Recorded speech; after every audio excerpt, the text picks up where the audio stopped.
background is so cool. Okay. Tim's used that background for a while. It is pretty cool, though. It is Yeah, cool. it is cool. Recording started. Hello, everyone, and welcome to November 21st edition of the SIG Network meeting. As always, this is recorded and covered by the Kubernetes Code of Conduct, effectively boiling down to please be nice to one another. So please do be nice to one another. We have an open agenda. There are a few items on that agenda today. You are welcome to add anything to the bottom of the agenda. If we can get to it today, we will. Otherwise, we can roll it over to the next meeting. And with that, we will go ahead and get started, and I'll share my screen.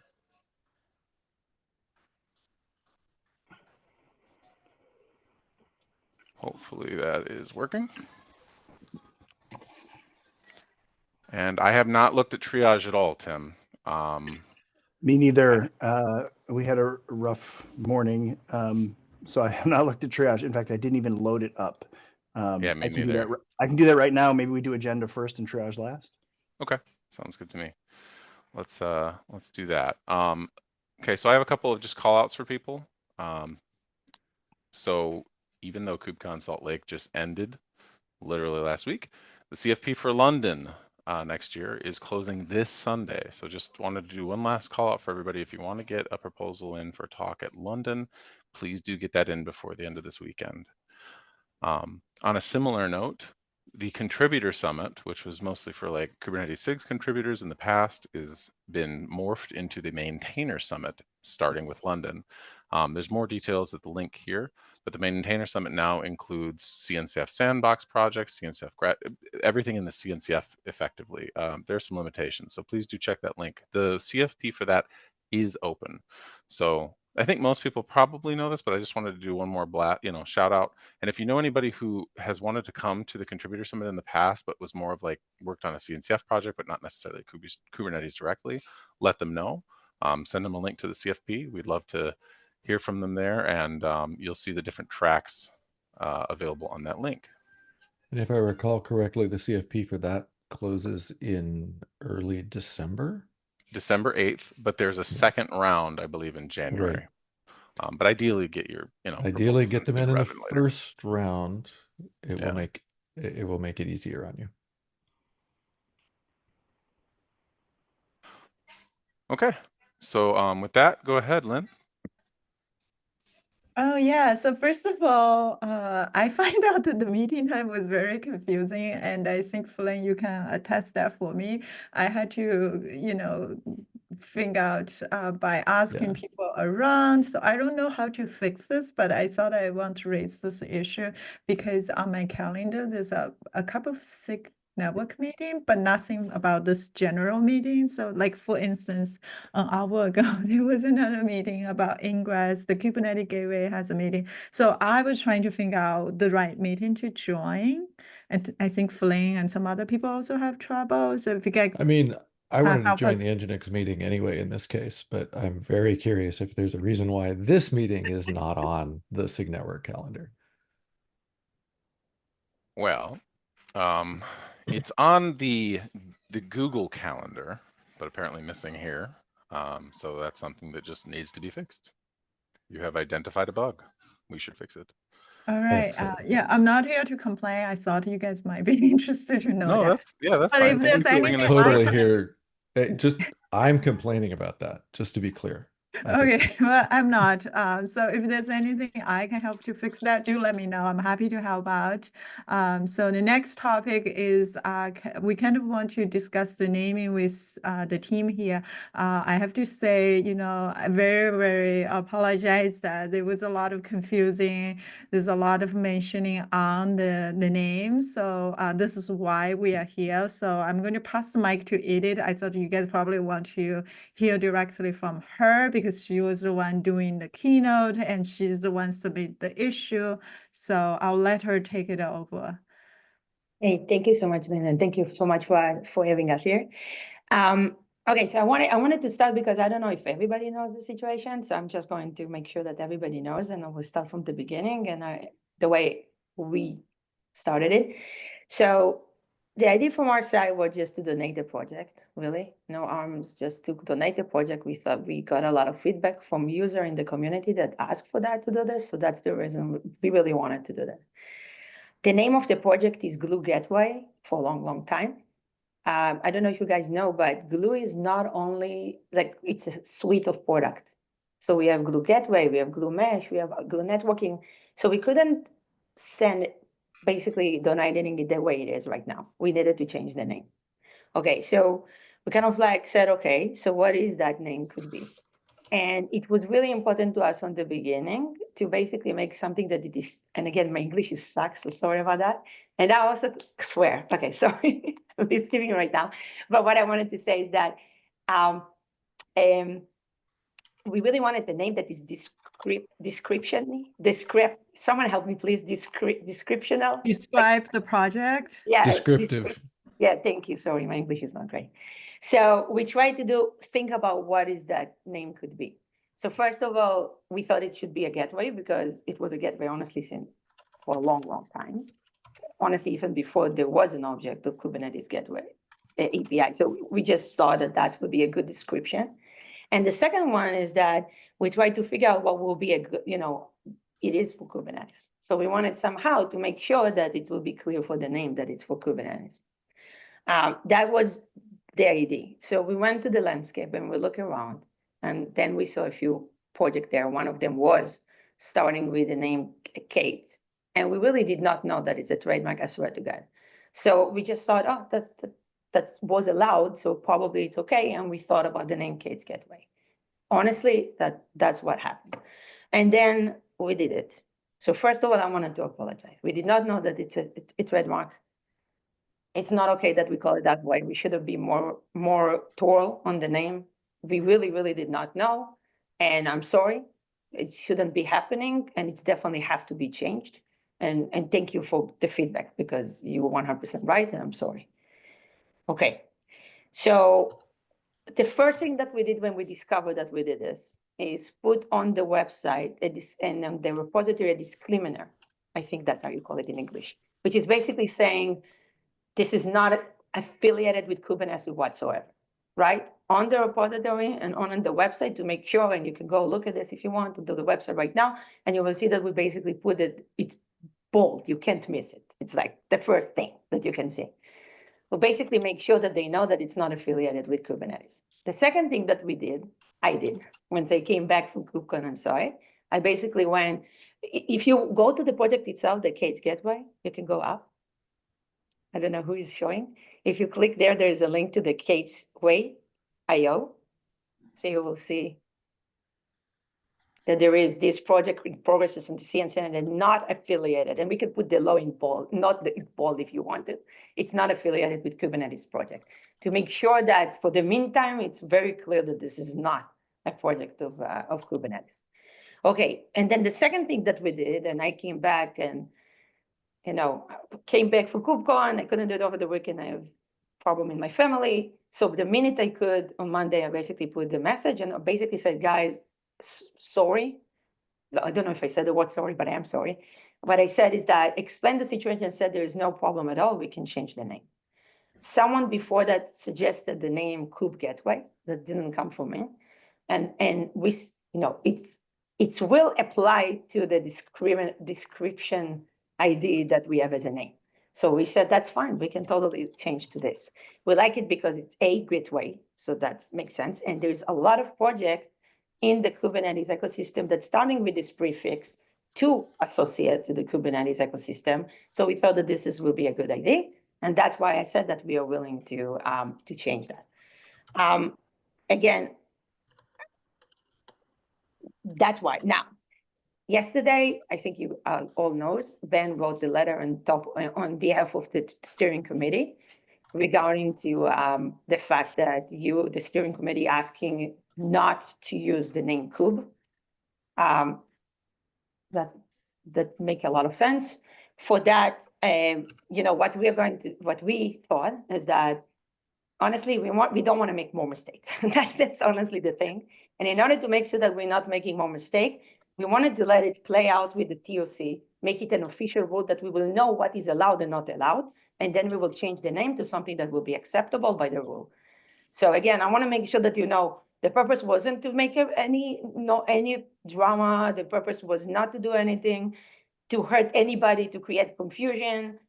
That really, really wasn't the purpose. It was really, mistake. But again, if you need, I will go vocal and I can talk about it with all the community or send the blog or whatever you will tell me to do. It was a mistake. We're fixing it, I think, as best as we can. And once the TOC, with what Ben and the steering committee did, will play out, we will go and change the name. And we will, as I said, we will be a good citizen. Whatever will be the rule, we will do this and we will apply to them. The last thing that I wanted to say, because it's important to me, look, I was from this community from the first day. Like, I mean, Tim, you remember, right? I mean, we were sitting in KubeCon 1 and talked about it. I mean, this community is extremely important to me. This is why Solo is really, really trying to donate as much as we can. If this is people to help with the government, if this is code to different projects, we even help with it, not we specifically, but people from the Solo help with the Kubernetes Gateway API. So we don't want to cause problems. That wasn't the purpose. I'm sorry about everything that happened, and we will make it right. That's all I wanted to make sure. And thank you for the feedback. And again, I'm sorry. Thank you for the apology. Maybe I can't speak for everyone. I wasn't feeling that badly about it, all things considered. But appreciate you bringing this up and like being willing to kind of like continue the conversation here with us. Mm-hmm. Likewise. In the future, it may be just helpful in all accords to kind of check in with us ahead of time. We should have. Which, stuff happens, but yeah. Yeah, I mean, No, look, it's fair. the reality is within CNCF, we haven't been clear about what is good and bad naming here. So whether you intended to or not, you started a precedent. So we'll clean up the intentions there. Yes, there are some historical projects that probably fell on the wrong side of the precedent. We'll talk about whether and how we should clean those up. And like I said in the chat, like you keep apologizing, but I don't think anybody's actually particularly upset here. It was not something you did with ill will. So I think we all get that. Okay. Indeed. Okay. And again, we will work, like going forward, we will work very closely with the SIG network, I promise. I mean, even that, you don't really owe us that. Like, we appreciate it, but you can. No, And look, sorry. we care about the networking, as you probably assume. So we want to be there, and we want to help, But yeah, again. Cool. Thank you. Mm-hmm. Wearing my Gateway API hat for a moment, I think I would echo what Tim is saying about how you do not necessarily owe anything there.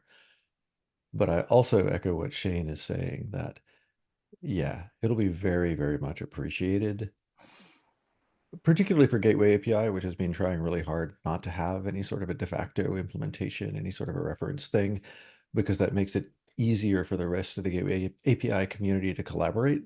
So yeah, definitely staying in touch with Gateway API is something we would definitely very much appreciate.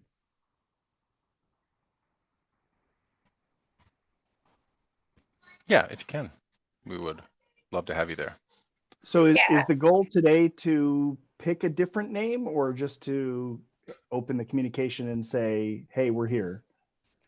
I was hoping, honestly, we don't want to mess stuff again. We really want to hear what is the TOC guideline first. I don't want to make another mistake, Tim. So I would love that. It's not going to take a long time, right? So I just I hope not.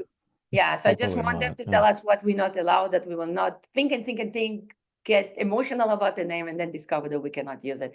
Right. So I just feel that it's everybody waste of time, So it's not long, right? They're already meeting. Yeah. I think that's fair. And I think we all, I have expressed what I would appreciate if TOC defends for us. It's not a huge set. And, I think other than that, we will just be reasonable about the rest. Okay. And we will be too. That's what you need to know. Thank you again, I Edith. really hoped you would love some of the name suggestions I threw out, even though they're Yeah. I terrible. can't even Was one of say them Clonk? Dude, was I it? think Craggle was Craggle. inspired. That's what it I was. I think do not yeah. know how to say that word. You guys, you know, like I don't know if you know, but there's a rule in my company. Is that a swear word? No, I really don't know how to say that. I don't know how to take it. Like it's so hard to like. Oh. It's not easy. It's not glue. It's not solo. It's not like there's a reason why I'm choosing simple name. I don't know how to Gotcha. say the rest. Like Kubernetes Gotcha. killed me. You can ask people. It took me a long time to say that. You know. So Craggle is a reference to the Lego movie, which is why I think it's so inspired. It was a mispronunciation based on part of the label of a crazy glue tube getting rubbed off. And it's just it's creative, I have to say. I thought But it was I mean, great. honestly, the problem is that if it was simple to say, we would probably go. It would be so hard for me to say that, guys.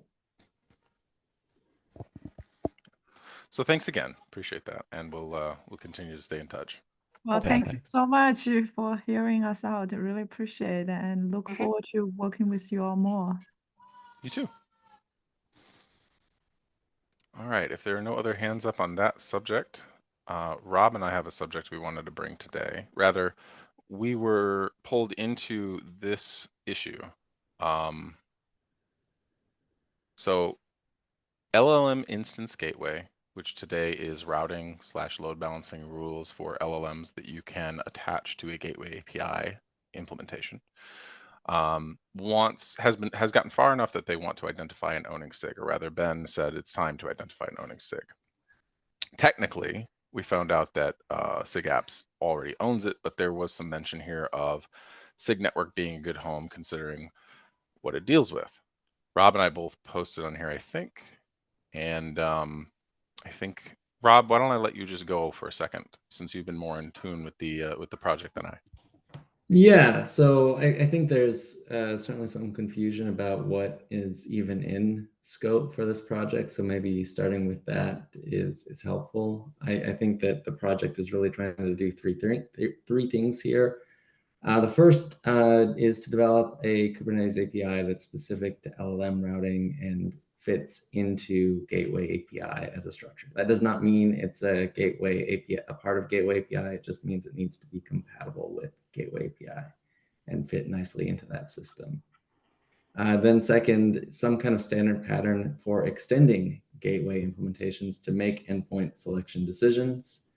And finally, a pluggable reference implementation that can actually be used to make those LLM routing decisions using the first two things I mentioned, right? So that standard API and that pattern, right? So there are three parts of this. I think they all fit pretty neatly into SIG Network as a longer term home. So that's where I think this belongs. I think SIG Apps is okay. So it's not, hugely urgent that we move the owning SIG, but my thought is because this is so tightly coupled or, intends to be tightly coupled with the Gateway API in the future, even if it's not part of Gateway API directly, being in the same SIG is probably helpful. But yeah, that's all I'd say. And then I'll add on that my thought was similar. However, Gateway API has a lot of things in scope. So my personal thinking is something along the lines of, I'm open to this coming into SIG Network if that's where people want it, but I would like maintainers to come along with it. And I think a sub project for LLM routing or something in this space might be appropriate, because we would really like to see people come with the project into SIG Network in mass if possible. This is the main problem. I was checking in the repo and I see the Gateway APIs, CRDs. And then we talk about the sub-project of LLM or anything. What I'm trying to understand, is this a project with a beginning and an end and then a handover to Gateway API? Is a project that is going to keep code, maintaining it? I think that clarifying that should be useful. I think it probably makes sense to have unique ownership here for a fairly long period of time, because this relies on people that have a deep understanding of LLMs, AI, different space, right? Basically, folks that currently occupy working group serving and this instance gateway project. I have been trying to ramp up personally and understand it more, but I think that this is kind of an intersectional project between, you know, a very focused area and networking, right? So I think it landing in networking with leads or maintainers that understand the LLM specific details or area, I think is useful. Application level, maybe, the application level inference routing and load balancing in general, I think is a scope that's going to get bigger. The LLM instance gateway and the WG serving started this month. So I haven't actually been in tune with this project very much at all for the last few months, but it started with a project, or rather at the beginning of the project, there was a document that referenced some implementations of AI gateways, and there's several products for such a thing right now. So the space is burgeoning. So I would expect some fairly long-term investment in continuing to grow this and figure out how the space works and how the routing and load balancing for specifically for, I'm going to say inference as opposed to just LLMs, because I think just saying LLMs is very bespoke, is something that's worth investing in for a longer term. But again, adding what Rob said, I don't know if it's like this is a sub project for absolutely ever or not. I'm not really sure. Then this is a sub project in its own, or it's a sub project? I'm open to suggestions, but it seemed to me like maybe it would be fair to say if people are coming in to become the maintainers, it could start as a sub project in SIG Network. I'm actually super curious to hear what Tim has to think. I'm fine with that. I mean, it feels to me like it's squarely in between network and apps, probably leaning a little bit towards network. I'm fine with that. Rob and I talked about it earlier this week. I was initially sort of, why should we do this at all? Why should this be Kubernetes problem at all? And then when I realized, well, actually, it's building up to gateway API extensions. I went, all right, that makes sense. Then just send an email, and so people can, if there is some concern, otherwise we approve in the mailing list, and if I don't know, next Monday or something.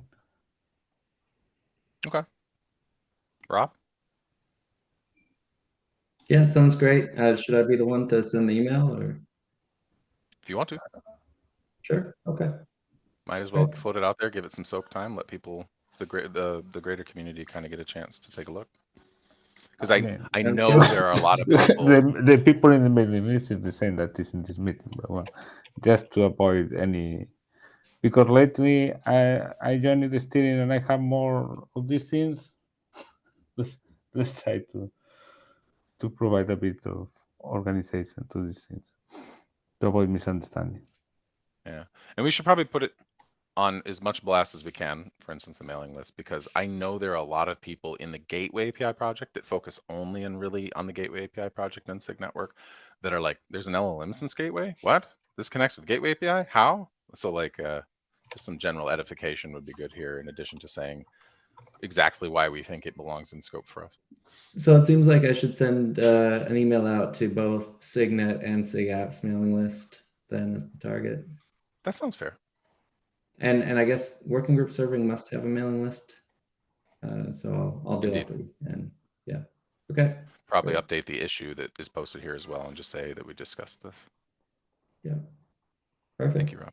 Thanks. Thank you, everybody. Don't see any other hands raised, so if nobody else has a last minute hand to raise on that one, then we'll move on. I don't know whose name this is, but continuing the discussion of 4962, standardizing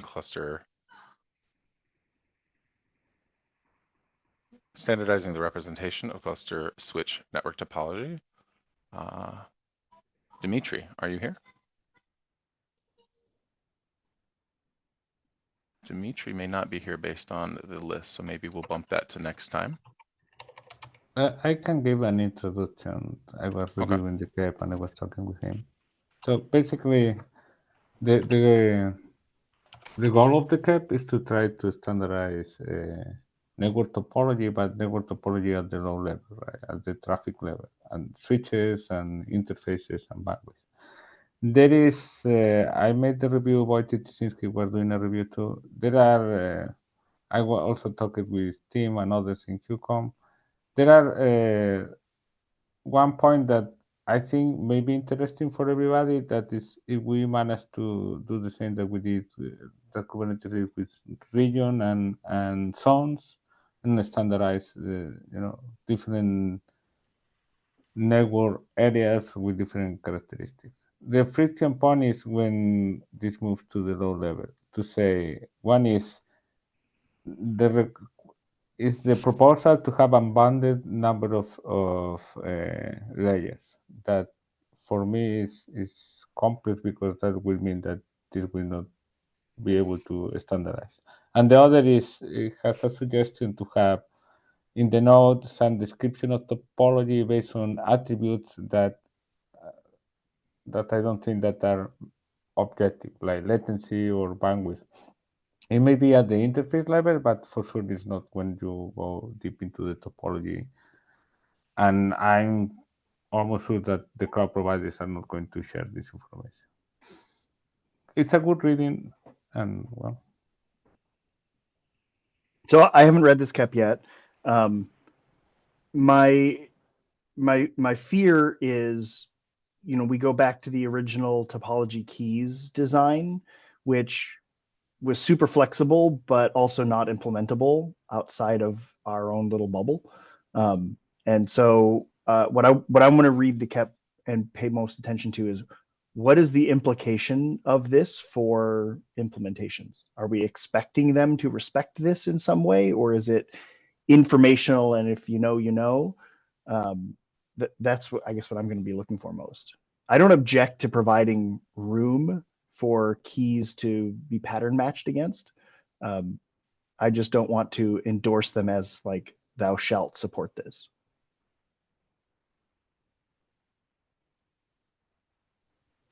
Roger that. Okay.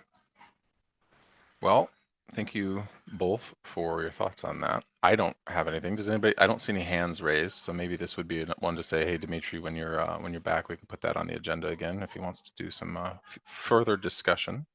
I mean, for context, we have this other CAP about populating pods with node topology information, where we are explicitly carving out a space within the label keys to say, like, these are topology related and they're safe for workloads to be aware of. So, maybe those two can be the same thing. I don't know. I haven't read this one yet. I will have to read it in the next couple of weeks. Roger that.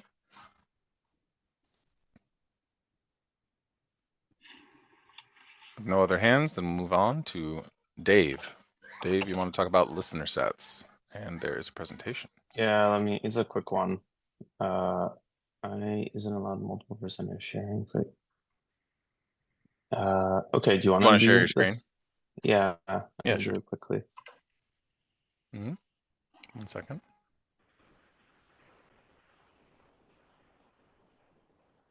Okay, you should be able to now.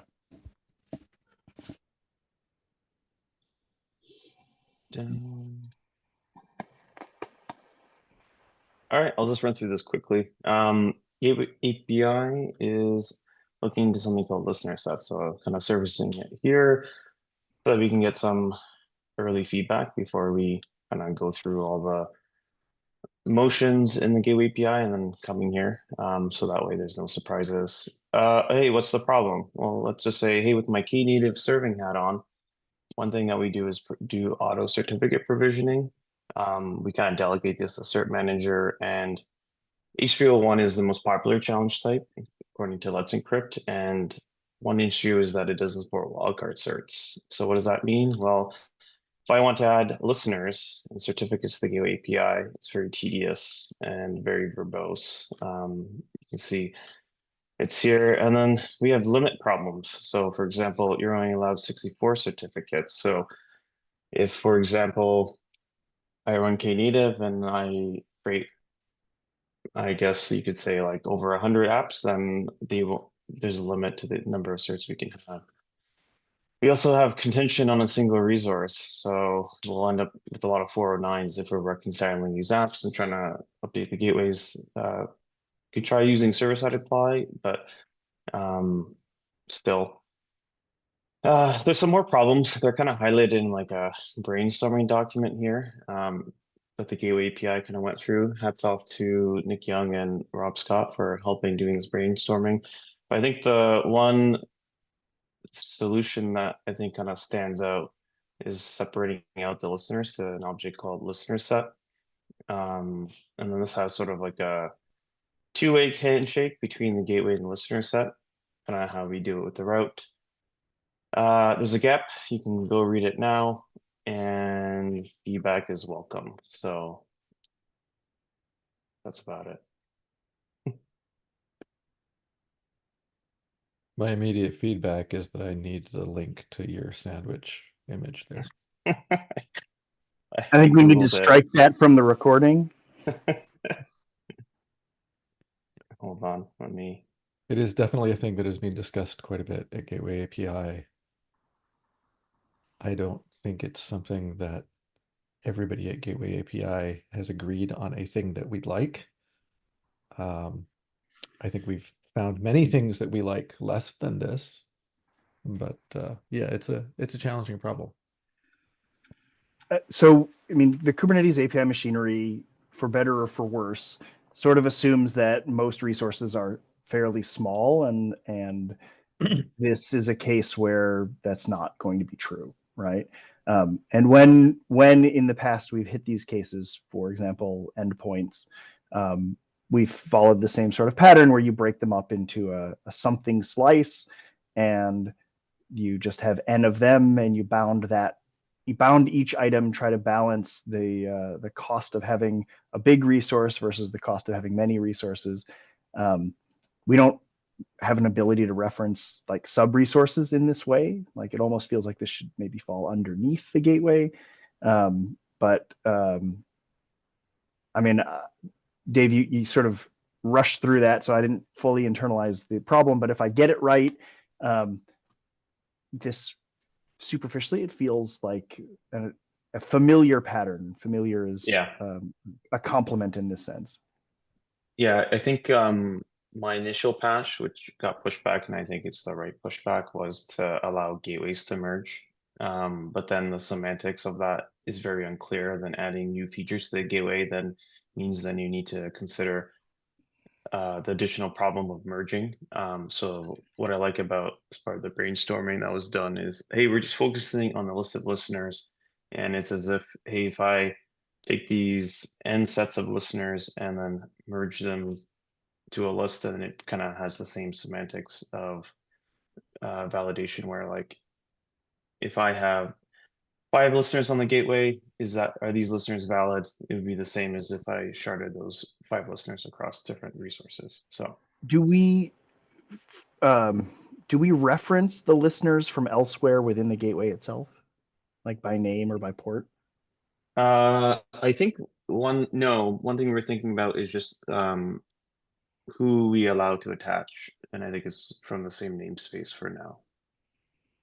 I mean, that seems reasonable.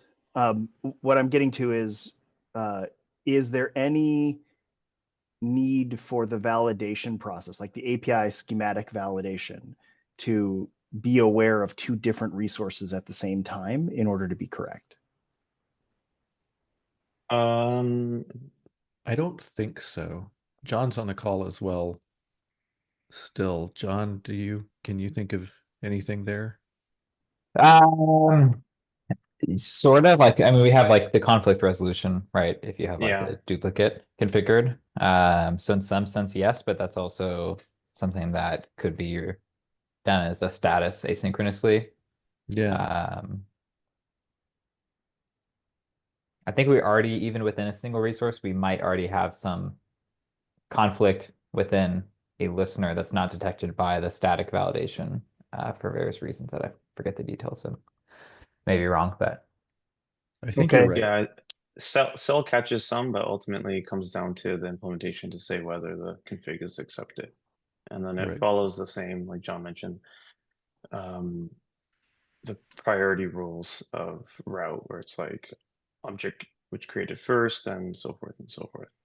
So yeah, I mean the sort of implementation doing it asynchronously, I'm not worried about. I'm worried about somebody said kubectl apply YAML file, and they do something that we want to disallow statically, and then in order to do that, the validation, what might once have been a validation webhook but should be a validating admission policy, is forced to be aware of both the whatever this was called, the listener set, and the gateway resource at the same time, which you can't do obviously in a VAP. Right. We kind of already have that situation with route resources where it would be nice to be able to statically disallow certain things at validation time, but it's not really reasonable. So we have conflict resolution that can happen afterwards. So Okay. it's not an ideal scenario, but it is one that the API already has mechanisms in place that are, I think, pretty well understood at this point. I think also for me, it's like, it doesn't sound like anyone hates this, so that's already a thumbs up. Well, like I said, it's familiar. Thank you to Antonio for being muted. It's we have I at least mean, Sorry. not hating it has historically been a pretty high bar on a lot of these gateway API things. The Lionel from Ericsson was asking to me about this in QCon. He wanted to have flexibility to add more listeners to the gateway. So I mean, it's coming from two different paths. That sounds like, of course, we want to be responsive to the reality here, right? And a site or something having dozens or thousands even of certificates seems like not an off the wall sort of thing. It seems pretty horrifying, but I accept that people want to do it. People do it, right? So that seems reasonable. It's familiar in that we have at least two places where we do the something slice pattern, so that's okay. Just want to make sure that we understand the implications of them being two separate resources. And Gateway is not exactly renowned for its simple UX right now. So I want to make sure that we don't make this, yet another thing that everybody cargo cult copies and complains about when it's not strictly required thing. I admire your discretion in the way you phrased that, Tim. Benefit of the doubt. I think the other benefit too is now you can do policies on a set of listeners. So it opens up some use cases there. Attaching policy. Interesting. Do you see a future where you allow listeners across namespaces? I think there's use cases for it, but I think in the short term, we'll just do single namespace. And then, because even for Knative, it's like people make apps in their individual namespaces. And even though I wouldn't let them create listener sets, just setting up garbage collection and ownership rules so that if that namespace app goes away, then I can clean up the listener automatically without having any controllers or finalizers would be very handy. Yeah, lifecycle is an interesting one. What happens if a gateway references a listener set and that listener set is deleted? I guess listeners reference the gateway. So I think the handshake is more about, I think, similar to route what namespaces we allow attachments from. Okay. Default current only one being proposed right now is the same namespace. And yeah, I think you'd have to error out, like change things to failed status or not accepted. Okay. All right, we don't need to design the whole thing here. You guys have a process for this. I think the feedback you were really looking for is nobody is coming after your throat for this. Exactly. I'll post the GEP link into the chat and into the notes.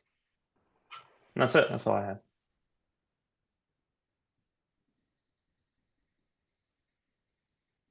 Okay.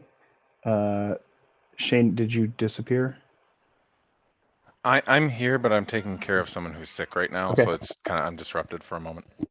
No worries. Okay, cool. What was next? That was it, right? Yeah, that's it. That's it for our agenda. Does anybody have any other topics they want to bring up today?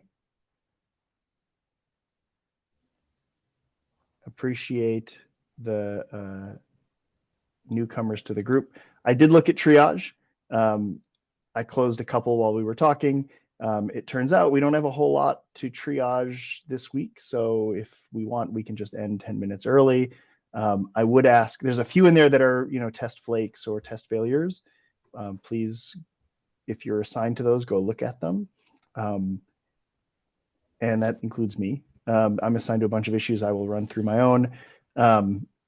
We have a total right now of 20 open needs triage issues for SIG Network.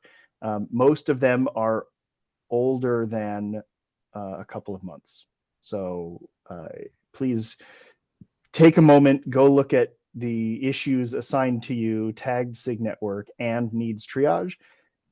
If we can close them, close them. Like if they're not real, we can't reproduce them, whatever, close them. If they are real, mark them as triage accepted. You don't need to solve them, just mark them as accepted and they will go into the queue and off of this dashboard. Objections? Anybody wants to spend 10 minutes looking at old issues? All right. I have one advice.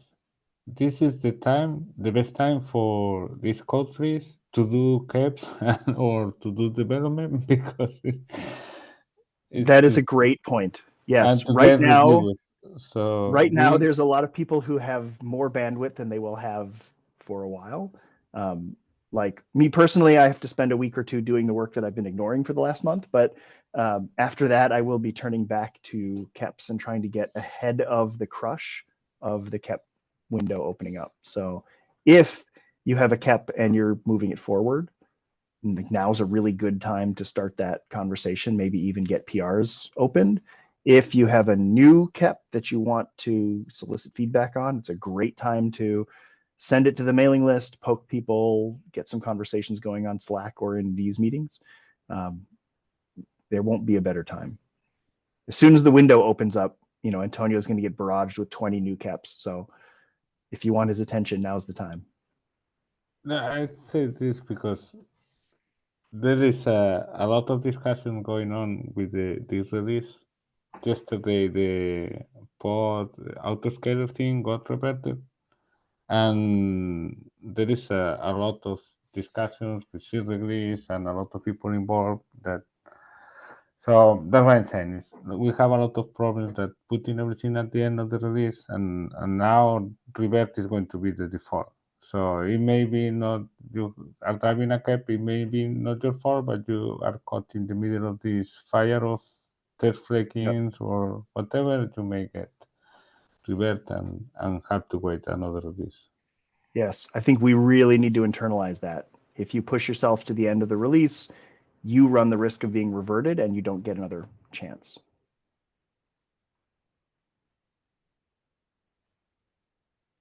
Even if it's not your fault. Okay, let's adjourn then with 10 minutes left. Thanks, everybody. Don't forget, Thank you. KubeCon London CFP closes this weekend. So if you are submitting a talk, please get to work on it because you've got 3-ish days. All right. Thanks, everyone. Thanks, everyone.